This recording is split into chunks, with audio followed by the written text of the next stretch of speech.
அப்பா, எல்லாரும் உன்னை பெரியவன்,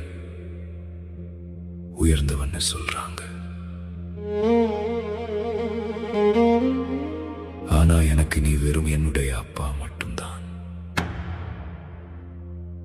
தப்பு செஞ்சா உன் மடியில் அடி வாங்கலாம், ஆனா வழி தெரியாம நிற்கும் போது உன்கிட்ட தான் அழ முடியும்.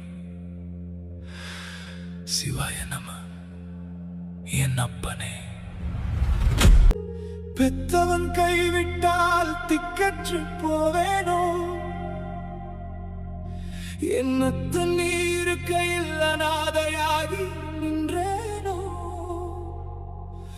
அண்ணாமலையானே, என் குறைகள் உனக்கு தெரியாதா? உன் பிள்ளை அழும் சத்தம் உன் செவி சேரவில்லை.